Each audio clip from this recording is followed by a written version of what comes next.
Welcome to highlights from the 7th round of the CUPRA SimRacing series from Brands Hatch in Kent.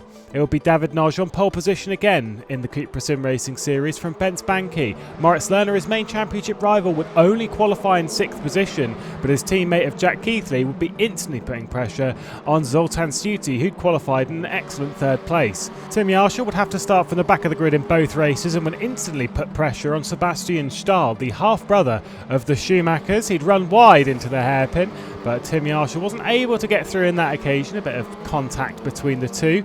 Further up the order, Torsten Ulrich was making his way up as he passed Emery Sheehan. We'd seen Torsten Ulrich do great things in the past in the CUPRA SimRacing series. Unfortunately today, his pace dropped him way down the order. Emery Sheehan would run wide into the final corner, opening the door for Attila Dina, but that door was already filled by Kirill Antonov, who'd get by both of them between the next two corners. Torsten Ulrich would be battling his way up the grid as he'd pass Gianmarco Fiducci running through Paddock Hill, and then on board with Jack Keithley, he'd up a potential move on Zoltan Suti. It wouldn't quite pay off on this occasion through clearways, but something to bear in mind for later on. The momentum was enough for Zoltan Suti to hang in on the podium positions. A bit of 3 wide here as Florian Haase would get by Ben Zupanek and Torsten Ulrich would try and join the party.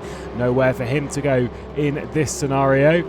Further up the order, Moritz Lerner was still behind Gergo Baldi. On the run up towards Druids, he'd go around the outside of the hairpin, would make it stick all the way around the outside, but give him the inside for Graham Hill. And then unfortunately, after a bit of a track excursion, Gergo Baldi was able to hang on. Leading the way across the line though, once again in the CUPRA SimRacing series, David Noj would take his 4th victory of the season.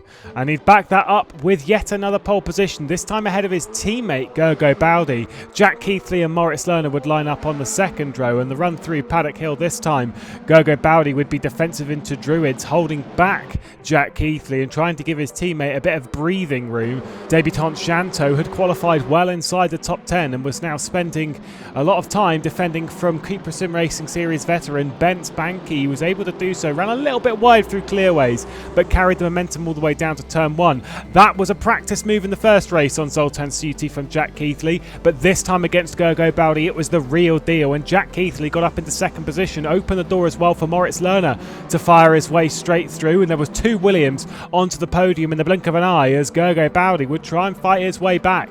Wasn't able to do so, and Moritz Lerner would grab that 3rd place. Bence Banki would finally get by Shanto, but Shanto would be pretty happy with his current running position. He'd set his sights with Bence Banki on Corentin Pointeau ahead. This is on board with Gergo Baldi, who'd let his teammate Zoltan Suti through whilst not letting by Emery Sheehan. It was a very well judged move to let his teammate through. This is on board with Bence Banki, who'd get by Corentin Pointeau. He'd just run wide at Druids and then effectively would give up the position, knowing that Corentin Pointeau was on for a good drive himself at the moment. Speaking of good drives at the front of the field, yet again David Noj goes back to back in the CUPRA SimRacing series and nets yet another victory.